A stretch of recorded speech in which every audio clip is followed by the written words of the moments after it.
Señores. Vamos a hablar entonces al final, ya para ir terminando yo con lo de Díaz-Canel. Miren, yo creo que el viaje le permitió a Díaz-Canel, no ha quedado muy claro cómo ocurrió. Es cierto que él no estaba en el centro, o sea, para ser de los países comunistas y las afinidades que hay entre China y el sistema chino, el sistema de Cuba, que no es el de mi preferencia, para decirlo con toda claridad. Mis preferencias ideológicas son socialdemócrata y verde ecologista, pero de escoger que triunfe la ley Helms o que perdure el sistema actual con la capacidad de que se reforme económicamente y eventualmente abra la posibilidad de una transición pacífica a un sistema político abierto con elecciones competitivas y derrotar la política de bloqueo, yo, vaya, no me oculto bajo detrás de ninguna mata que para mí el peor escenario que hay es una victoria contrarrevolucionaria. De aquí para adelante, al postcastrismo, a la postrevolución, nunca a la idea de a un castillo de armas cubano, a una salida por la ruina. Muy interesante, por cierto, que en la discusión con esto de Gennady con Eliezer, es importante decir que Eliezer se acuerda de no sé cuántas cosas de los países de Europa del Este y de no sé qué, y de lo que nunca se acuerda es que nunca hubo ningún bloqueo, ni ninguna ni ninguna, que me dice aquí que estoy teniendo problemas con la internet, pero que no hubo nunca ningún bloqueo, ninguna política de hostilidad. Bueno, miren, me está diciendo aquí que hay problemas con el internet y yo de verdad que, señores, ha habido una conexión una presencia tan pequeña. Es verdad que no se anunció el programa, es verdad que dijimos que era el miércoles, pero empezamos a veces a la hora que queramos y eso hay que mejorarlo, pero yo tengo otras situaciones que no me lo han permitido hacer. Pero voy a dejarlo de Díaz Canel. Ah, se ve y se oye bien por ahora. Bueno, vamos a terminar entonces lo de Díaz Canel, si se ve y se oye bien por ahora. Yo creo que es evidente que aunque él no estuvo en lo público, entre la gente más cercana, nótese que Xi Jinping se movía con Putin por un lado, naturalmente gran potencia, Rusia, y del otro lado la alianza histórica que el único país con el cual China tiene un pacto militar que es la República de Corea. Esto a mí me parece que, aunque en lo público es evidente que Cuba no tiene la relevancia que llegó a tener con el carisma de Fidel Castro, que comparado con el carisma de Fidel Castro, lo que vino detrás de Raúl es mucho más decrecido y en el caso de, pero todavía con un apego de historia, un caudal histórico, incluso en el movimiento de los países comunistas, en este caso es evidente por el lugar donde está ubicado, que eso es parte de la lectura de de la kremlinología, el estudio de los partidos comunistas muchas veces son bastante opacos, pero uno puede ver cosas por eh, la, lo que se sabe, lo que se ve, y es evidente que no estuvo en el centro de esa celebración, que fue muy importante para el Partido Comunista Chino. Yo llamaría la atención sobre varias cosas que permiten apuntar con un análisis político de calado que fue importante, más allá de que no fue tan importante como lo hubiese sido bajo los otros líderes. Yo creo que, por ejemplo, sigue funcionando entre Cuba y China un protocolo típico de la afinidad de los partidos comunistas. Nótese que cuando uno ve los reportes en los periódicos chinos, se menciona al presidente, al canciller y antes que los otros ministros, al jefe del Departamento de Relaciones Internacionales del Partido Comunista de Cuba, Emilio Lozada. ¿Qué quiere decir? Que hay un canal ahí, además del canal Estado-Estado, que es el canal Partido-Partido, donde todavía hay muchas cosas que los líderes partidistas se pueden decir cosas en la idea de que hay confidencialidad, de que pueden coordinar políticas, pueden madrugar a sus adversarios al actuar con políticas de relativo largo plazo o mediano plazo que no se pueden hacer, digamos, entre Cuba y México o entre Cuba y Venezuela, por poner hasta un ejemplo de eso, o vayan y pensar con Petro o incluso con Lula. Y yo creo que lo otro interesante que hay es que a raíz de la visita, no inmediatamente, pero han empezado a aparecer cosas que están marcadas. Primero, se ha hablado de importantes elementos de cooperación en el área energética, en el área de los renovables, donde Trump le está dando a Estados Unidos un tiro en el pie, porque Estados Unidos era competitivo en el tema de los renovables, pero ahora Estados Unidos básicamente está cortando los subsidios a la investigación, cortando los programas de instalación de paneles solares en muchos estados, no en el caso de California, por cierto, donde sí hay una conciencia de esas cosas. Eh, está eso que es importante, porque hay que recordar que en la visita del Che a China, en su segunda visita, el Che recordaba que cuando te lo entrevistó con Zhou Enlai, que es otro de los grandes políticos del siglo XX, a veces porque no es carismático, no se le ha reconocido sus grandes méritos. Sin Zhou Enlai uno no puede entender Deng Xiaoping y la China de hoy. Y le dice cuando el Che le agradeció a Zhou Enlai el altruismo chino de apoyar a Cuba,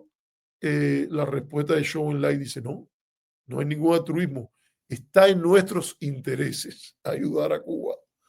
Ya desde entonces sus aspiraciones de recuperación de lo que ellos llaman su lugar en el concierto de las naciones, tener una alianza que toque, por ejemplo, un lugar como el Caribe.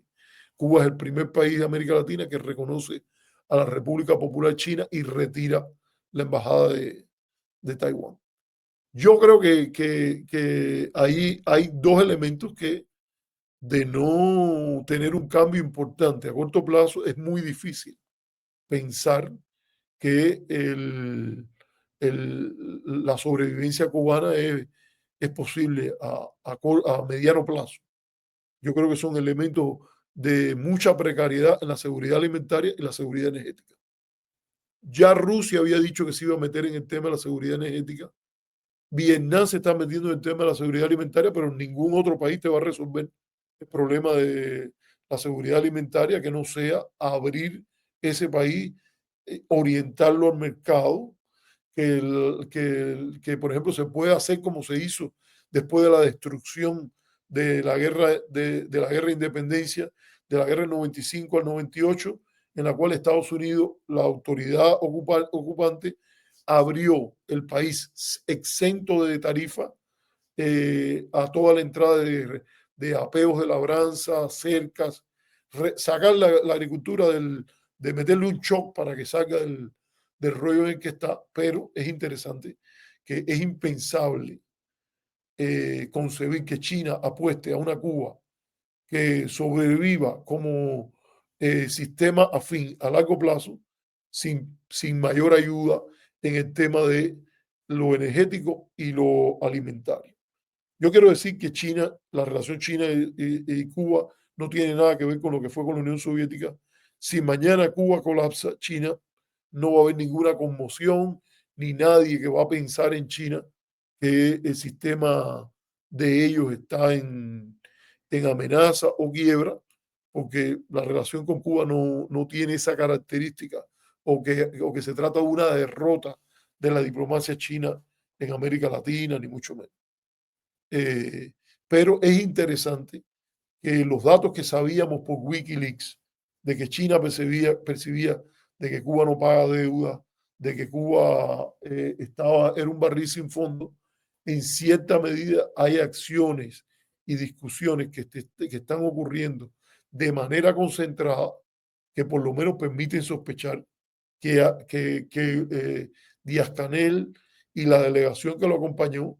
que incluyó al ministro de Comercio Exterior, que es Oscar, eh, ahora no me acuerdo, pero yo lo conozco como Oscarito y lo recuerdo de buena amistad, de la que era su esposa, que vive aquí y de otras cosas, era amigo de mi familia y todo eso. Y yo creo que se están dando cosas que parece que ahí hubo discusiones de algún cocinado importante, hubo una reunión eventualmente, le digo, no con el público y la gangarria, como ocurrió con otros líderes, pero sí, por ejemplo, lo de Narendra Modi y Putin y Xi Jinping ilustra que muchas cosas deben estarse haciendo mal desde el lado norteamericano, que no tiene ni siquiera un embajador en la India. Ahora es que están discutiendo en el Congreso confirmar al embajador en la India y pero que se discutieron cosas interesantes y que de alguna manera a lo mejor se trasladó la perspectiva de que Cuba estaba adoptando posiciones en lo económico, por lo menos a nivel de principio, que hace que alguna visión china de apostar un poquitico más a invertir. Ahí hay que plantear de una manera muy importante, que no lo vamos a explicar ahora, el triángulo con Rusia, donde parece que también hay coordinaciones entre Oscar Pérez Oliva Fraga, efectivamente, Fraga es el apellido por el cual yo lo conozco. Eh, y que creo que apunta de que hay movida ahí a mirar con interés. O sea, hay que mirar el triángulo con Rusia, donde Cuba sí tiene un tipo de relación de mucho más conocimiento entre las élites. Y yo creo que también es interesante ver algunos datos que están apareciendo. Si uno ve la biografía de algunos generales, como el general Riedel, que ahora no me acuerdo el apellido ahora, eh, ya aparece que han tenido calificación en estudios superiores en China y en otros sectores está apareciendo gente así. y el triángulo con Estados Unidos, que permite excluir. Sería irresponsable que, que en Cuba esto se fuese más allá de lo necesario al punto de que se pueda reproducir una guerra fría en la cual Cuba estuviese envuelto, porque el voltaje de esa electricidad puede ser muy tóxico, por decirlo de alguna manera. Ahora es interesante que hay una visita de Álvaro López Miera, se ve bastante viejo ya Álvaro López Miera, muchos generales que cuando usted ve el diálogo, déjame ver si yo lo tengo por aquí, porque yo lo encontré en el Twitter, déjame ver si yo lo puedo encontrar, pues yo lo tenía por aquí y está la visita del ministro de la Fuerza Armada Revolucionaria, Álvaro López Miera, a, a China. Y lo tengo aquí por Twitter, déjame ver si lo tengo aquí, sí, lo encontré, así que lo voy a... Está en chino, así que esa parte no se puede, el titular está en español, pero está en chino y como todo, en la cubanología siempre es importante ver que se puede sacar de las imágenes. Y bueno, ahí está, lo voy a poner para que ustedes lo vean. El Twitter del Ministerio de Defensa chino, se lo voy a poner ahora mismo ahí. Acá, para que ustedes lo vean. 将一如既往巩固和加强古中特殊友好关系，不断提升两国两军合作水平。会谈前，董军为洛佩斯举行欢迎仪式，并陪同检阅中国人民解放军仪仗队。国防部长董军16号在京同来华出席第12届北京香山论坛的古巴革命武装力量部部长洛佩斯举行会谈。董军说，中古是社会主义国家团结合作、发展中国家真诚互助的典范。中方愿同古方共同落实好两党两国领导人重要共识，进一步加强高层战略沟通，密切人员往来，深化务实合作，推动两军关系迈上新台阶，携手构建中古命运共同体。洛佩斯说，古方高度赞赏、完全支持习近平主席提出的4大全球倡议。 将一如既往巩固和加强古中特殊友好关系，不断提升两国两军合作水平。会谈前，董军为洛佩斯举行欢迎仪式，并陪同检阅中国人民解放军仪仗队。 Bueno, vamos a pararlo ya porque no lo entendemos, no lo entendemos, pero yo creo que es interesante ver lo que sale ahí. O sea, está el Twitter que es de la portavoz del Ministerio de Defensa en China y yo creo que es súper interesante también el contraste que significa los líderes cubanos, particularmente López Miera, que se ve mucho más anciano que los generales y los otros generales que están con él ahí, que los generales chinos. China se ve como una sociedad y esta estructura militar bastante rejuvenecida, porque yo sé que ellos se tiñen todo, la mayoría de los líderes chinos se tiñen, pero aparte de eso hay una evidente hay un evidente liderazgo bastante joven. Esa gente se ve que tienen, vaya, un teñido no deben tener más de 60 años, 60 y tantos. Y López Miera está rondando ya, más usted ve ese chinazo, López Miera era un hombre más o menos como en su época, como de mi tamaño. Hasta ahora, obviamente debe haber bajado un poco con la edad, pero lo que hay un chinazo ahí muy bien comido y eso hay que mirarlo con interés. Esto es evidente que hay conversaciones también en la etapa, en el tema militar. A mí me parece cualquier exageración de eso y de andar poniendo de que hay bases, que hubo una removida de tierra por el Salao en Santiago de Cuba, entonces de ahí ya que ser una base secreta china, todo ese tipo de vueltas en las cuales se meten muchos de estos amigos que tiene Jode de Armas ahí en el Versalles y que hablan tantas cosas que es fácil saber lo que ellos van a decir. Siempre el gobierno cubano está haciendo todo lo posible por hacerle daño a los Estados Unidos y es peor que Putin, y es peor que Xi Jinping, y peor que esto, y como llegó a decir Ninochka, que ella sospechaba que estaban detrás, de que Fidel estaba detrás del 11 de julio. Entonces, yo creo que es importante ver esta dinámica. Y primero, si están apostando a meter dinero ahora, a hacer cosas, eso hay que mirarlo. Como empezaron a hacer cuando Raúl tomó la rienda, parece que ellos tenían esperanza de que la reforma iba a ir en serio. Si están haciendo eso, tienen que apostar en el tema energético, porque si no hay energía, ese país no hay manera que pueda ser sostenible con ese nivel de apagón. No hay capacidad productiva que se pueda instalar, ni turismo, ni nada que vaya a funcionar con ese nivel de apagón que tiene el país. Y segundo, yo creo que también hay áreas que evidentemente a una potencia como China y la competencia que está haciendo con Estados Unidos, y que no tienen nada que ver con cohetería ni nada de eso, sino con copar espacios donde haya, por ejemplo, recolección de datos, como es el tema de inteligencia artificial,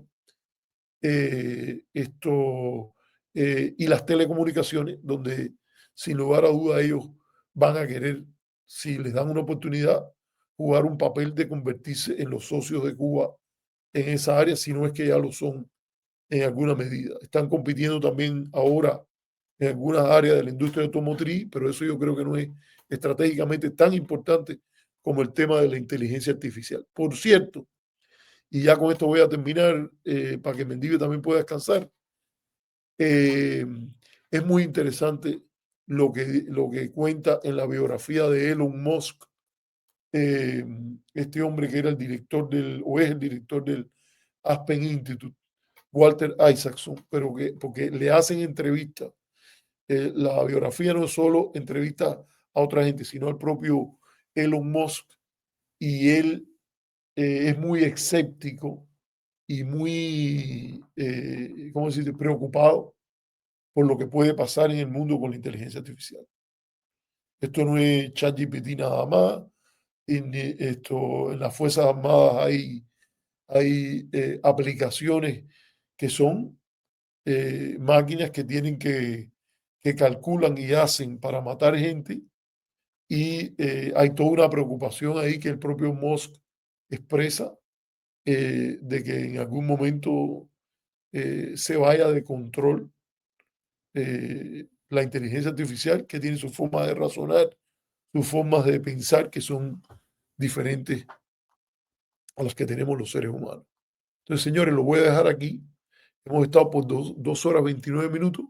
Ha sido un gusto estar con ustedes. Hemos contestado algunas de las preguntas. Si puede, no se le olvide compartir,